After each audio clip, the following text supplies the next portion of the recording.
Well, hello, this is Peter Combs from Bitamount.com and BitamountLive.com and P.O. Combs Asian Art in Gloucester, Massachusetts. And today is June 15th, 2021. And today we're going to talk about something that I think will interest everybody. Those of you that collect especially Chinese porcelains and ceramics, regardless of period or era, are always looking for new books, new reference books, things that you must have. And as you know, out there are lots and lots of specialty books and lots of categories, such as these. These are some of the books they recommend over on the Gothberg site. And they're all very good books. They're all great books. They've got about 100 of them up here. The famous Blanc de Chine by Donnelly, and they've got the other Blanc de Chine books up there, the Butler Collection, Sung Ceramics, Ming Wares, Rawson's book on Ming porcelain, and all this good stuff. Lots of good books. But one of the things that these books always are lacking is adequate information on rain marks, and it doesn't matter which period you're in. Marks were used on pottery and ceramics for the last 1,000 years, and it's often very hard to find an unusual mark if you should come across it. And back in the 1980s, Gerald Davison wrote his first book on Chinese rain marks, and it was an immediate hit. Everybody bought it. I had several copies, all of which I loaned out to people over the years and never came back. It's just the way it is. People keep these books because they're so invaluable, and they're never sure quite where to get them. And we're going to tell you how to get them. I'm going to show you the book, and you can decide. But if you're serious about collecting Chinese ceramics and you're interested in looking up marks, this is the book. It's not like you can go get another book that does the same thing. There isn't. This is it. This is the book. It is the new version that's out is 400 pages long, has 4,200 individual seals and marks in it, from single marks to double marks, triples, 4-character, 5-character, 6, 7, even 7-character.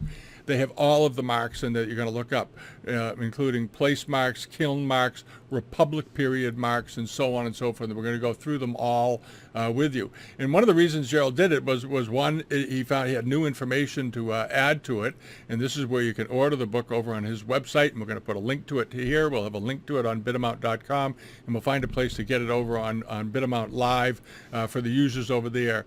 It is very reasonably priced, £60 plus shipping, which, as you know, for Asian art reference books is a bargain. The famous Ming book that Jessica Harrison Hall did years ago, not that long ago, 15, 20 years ago. I bought it when it was new. I think it was around $60 or $70 a copy. It's now upwards of $1,000 to $1,500 a copy, because that's what happens. And the same thing is now happening here. And Gerald wrote me, he says people are selling his old copies for as much, at one point they were selling for $700 or $800. Now that the new book is out, they're already turning up on eBay for $250, and somebody's asking $475 for a copy. And this is the way it's going. They're buying them and reselling them, hoping nobody notices, because they know that that's what previous copies have sold for in the past. But this is the new updated version. This is not. This is I think this is one of the. I guess it is the updated version. They both are. But anyway, you don't have to pay anywhere near that, and I'm going to tell you why you should have it. All right, it is £60, so you can basically get it delivered to you anywhere in the world for a little over $100, and it is worth it. You will wear the book out. I would suggest, if you can afford it, buy 2 copies. Keep one in your car when you go out on the road and you're going places, just to have it, and then have another copy at home in your library, and do not loan it out to anybody, because I'm going to tell you, it's not coming back if you do. It's such an interesting book, and it's beautifully laid out, and I'm going to go through it. It's quick, it's easy, because the big problem has always been, if you go to look up rain marks on the internet, this is what you get in Google. You get a sea of gunk, and it's typically only rain marks. They don't give you hall marks. They don't give you potter marks. They don't give you a lot of the other marks that you're likely to come across. Dedication marks. They don't give you any of those. It's just strictly hallmarks, and a lot of the information on here is, we all know, is highly unreliable at times. And what good is that? And you're going to spend a lot of time looking it up when you could flip open this book and get right to it in a matter of, after a while, you'll be able to look up marks in here in under 4 or 5 minutes, instead of spending hours looking it up. And he does a great job with the introduction. He explains what he's added to this new and expanded edition. And he's got a section on the origins and developments of marks. And of course, on the left are all of the reigns with their dates and periods. It's handy to have. And then he also has some illustrations on how pots will look with certain marks on them. He doesn't have hundreds and hundreds and hundreds of pots. What he has is 4,200 plus marks in the book that you can use reliably to figure out where things were made, when they were made, for whom they were made. And it includes right through into the 20th century. And I know a lot of you are interested in Republican stuff, and there isn't a great little index. There hasn't been previously a great index for looking it all up. You have to own several of those very, very expensive Republican porcelain books to get any good information, especially looking up marks. And they often don't have a comprehensive index of marks in them themselves, because there were dozens and dozens of Republican potters, dozens of little factories, and Gerald has done a yeoman's service getting them all together as he has. I can't emphasize it enough, and I'm not making a penny on selling this book. I'm not doing it to make any money. I'm just telling you that if you love ceramics and you have a real interest and you want to have an indispensable reference guide for whether you're doing Yuan, Ming, Sung, whatever it is, anything that's ever had a mark on it, it'll pretty much be in this book. And he goes through in the front sections explaining it all to you, date and cycles, various sections of the marks, how the marks are broken down, the numbers, dates, and so forth, cyclical date marks. And here's a section on just single marks. All right, and then he's going to go across in here to 2 character marks. And you go down them, and you'll notice that there is a number next to each description. And if you go to the index in the back of the book, you can look up that number back here. We'll get to that in a minute. And you can look it up for more information. And from there, I found that I went and tried it. If you look up the information in the index and get all that he's offered there, if you go to Google and start using those terms for searches, you get a lot. You can then pull in accurate and very quickly more accurate information.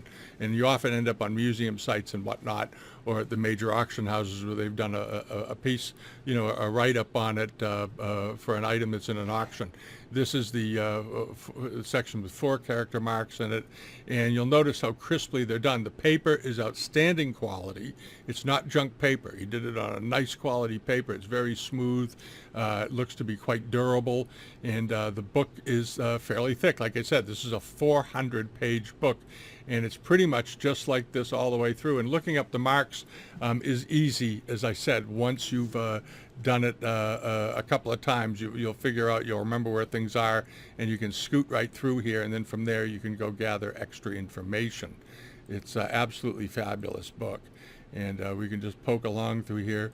Now we're into the what is this? This is the different scripts, the different seals that you see. You see these red seals, and he's got them all listed in here, all the ones that he's ever seen. And I know he's reached out to people for samples of scripts and marks, and then he's gone to the effort to have them all reprinted neatly and consistently so they're easy to read.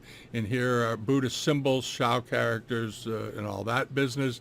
And then in the back, there's a notes to this directory in the back. And he explains how he laid it out, just a couple of 3 paragraphs long. And it's very easy to navigate. And I guarantee you will save yourself hours and hours of time trying to find out what things are. You won't have to send pictures of things to people constantly wondering what a mark means. You can just simply look it up in a matter of minutes, and it is well worth the 60 pounds to get this book, I have to say. Absolutely is. And it's funny because when he contacted me about wanting to look at the book, I had just seen that it was coming out. I was gonna order a copy. He was nice enough to give me one, which thank you, Mr. Davison. That was a nice gift. I'm very pleased. And but I would have bought. I probably would have bought. I may still order an extra copy to keep at my house, just because it's such an invaluable reference. It really, truly is. There aren't many reference books that are truly invaluable references in the Asian art world. There are a few. This is one of them. And it's very compact and portable. You can put it in a backpack. You can put it in a briefcase easily, and take it wherever you go. It's a great thing. Keep it by your computer when you're looking things up online. It'll be helpful as far as understanding what the mark says and so on and so forth. So do give it some serious thought. And I'm going to put a link here at the bottom of this video here on YouTube for you to take a good look at it. And you can go over to his website here and place your order. It'll bring you here to the home page, and there's a button right here to buy it now. And he explains more about the book. And Colin Sheaf, who's the head of Bonhams, wrote a very nice, used to be the head of Christie's Asian Art. Those of you who have been collecting for more than a few months know who Colin Sheaf is. And he wrote a very, very strong rave review about this book. He really, really did. He loves this book. And when you get it, you'll know why. Okay, and here's the link here. We'll put a link on bitamount.com. We'll put a link on bitamountlive.com. And I want you to get this book and cherish it. It's a great one. And thanks for watching. All righty. I'll be back later this week with another video. And have a wonderful week. Bye-bye.